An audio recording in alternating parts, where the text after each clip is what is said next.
Georgia కంట్రీలో చాలా universities ఉన్నాయి. కానీ మా దగ్గర మేము చేసేది మాత్రం only top 1, 2, 3, 4 top 10 maximum universities మనం చేస్తాము. అందులో the first university, the top university, అందరికి బాగా సుపరిచితమైన university, university of Georgia. University of Georgia వచ్చేసరికి purely practical and clinical base university madam. అక్కడ చదువుకున్న స్టూడెంట్స్ కి ఖచ్చితంగా జార్జియాలో సెట్ అవ్వచ్చు, యూరోప్ లో సెట్ అవ్వచ్చు, యుఎస్ఏ, యూకే ఏ కంట్రీస్ కైనా వెళ్ళి సెట్ అవ్వచ్చు. అండ్ ఇండియాకి వచ్చి కూడా మంచి పాస్ అయ్యి FMG రాసుకొని క్వాలిఫై, అంటే ఇప్పుడు నేషనల్ ఎగ్జిట్ టెస్ట్ అంటున్నారు, అది ఎంతవరకు ఉండిద్ది అనేది కన్ఫర్మేషన్ అయితే లేదు కానీ, but FMG at present FMG foreign medical graduate exam లో కూడా హైయెస్ట్ పాస్ పర్సెంటేజ్ ఉన్న యూనివర్సిటీ మన యూనివర్సిటీ ఆఫ్ జార్జియా మేడం.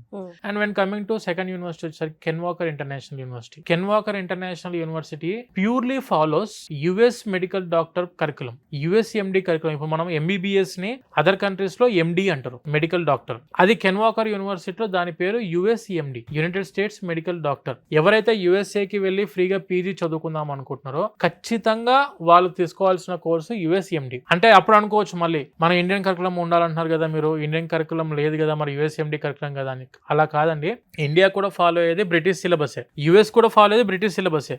కానీ USA లో ఏంటంటే మన దగ్గర లేని సబ్జెక్ట్స్ ఒక 20% సబ్జెక్ట్స్ USA లో యాడ్ అవుతాయి. ఆ 20% సబ్జెక్ట్స్ ఎక్స్ట్రాగా ఉన్న సబ్జెక్ట్స్ కంటే ఎక్కువ మనకు కెన్ వాకర్ ఇంటర్నేషనల్ యూనివర్సిటీలో ఉన్నాయి. ఇందులో USMD కరికులం ఉంది మేడం. ఇక్కడ చదువుకుంటున్న students directly it was tie up with Emory university in Georgia, Atlanta.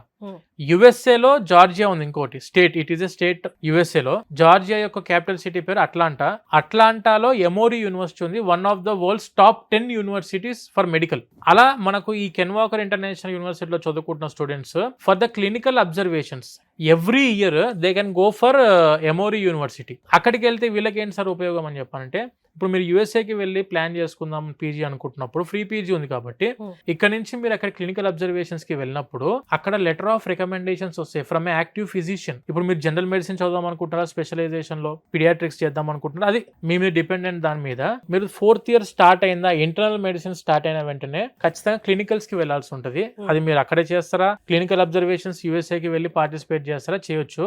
మీరు ఏ స్పెషలైజేషన్ చేద్దాం అనుకుంటున్నారో ఆ స్పెషలైజేషన్ అండర్ లో మీకు లెటర్ ఆఫ్ రికమెండేషన్స్ 3 వస్తాయి. USA లో ఉన్న ఒక యాక్టివ్ ఫిజిషియన్ దగ్గర నుంచి మీకు లెటర్ ఆఫ్ రికమెండేషన్స్ చేతికి వచ్చాయంటే ప్రపంచంలో మీరు ఎక్కడికి వెళ్ళినా కూడా the first preferred student for the post graduation అది మీరే అవుతారు. అండ్ దానితో పాటు ఆల్రెడీ మీరు USA లో మెడికల్ సిస్టమ్ లో ట్రైన్ అయ్యారు కాబట్టి మీరు USMLE లో లాస్ట్ లో మనకు ఆక్యుపేషన్ ఇంగ్లీష్ టెస్ట్ ఉంటుంది, OET. అండ్ దానితో పాటు యూనివర్సిటీ వాళ్ళు NRMP ప్రోగ్రామ్ అంటాం మనం దాని actual USMLE national residency matching program అని చెప్పి అంటాం. ఆ మ్యాచింగ్ ప్రోగ్రామ్స్ లో కూడా మీరు తొందరగా క్వాలిఫై అవ్వడానికి, తొందరగా మీరు రెసిడెన్సీని సాధించడానికి అవకాశం ఎక్కువ వచ్చేది ఎప్పుడైతే మీరు USAకి ఎమోరీ యూనివర్సిటీ క్లినికల్ అబ్జర్వేషన్స్ వెళ్తారో. ఫుల్ నాలెడ్జ్ మీకు USMLE మీద అప్పుడు రావడం జరిగింది మేడం. సో అందుకే కెన్ వాకర్ మెజారిటీ సెక్షన్ మన దగ్గర నుంచి వెళ్ళే స్టూడెంట్స్ కూడా అందరు కూడాను ఆల్మోస్ట్ కెన్ వాకర్ ఇంటర్నేషనల్ యూనివర్సిటీకి వెళ్తారు. ఎందుకంటే చాలా తక్కువ బడ్జెట్ లో USMD కరికులం కంప్లీట్ అవ్వడానికి అవకాశం ఉంది. దట్ టు ఇండియాలో డైరెక్ట్లీ వ్యాలిడ్ అవుతూ ప్రపంచంలో మొత్తం ఎక్కడికైనా వెళ్ళి మీరు PG చేసుకోవచ్చు. But they will concentrate on USMLE, అది కెన్ వాకర్ ఇంటర్నేషనల్ యూనివర్సిటీ.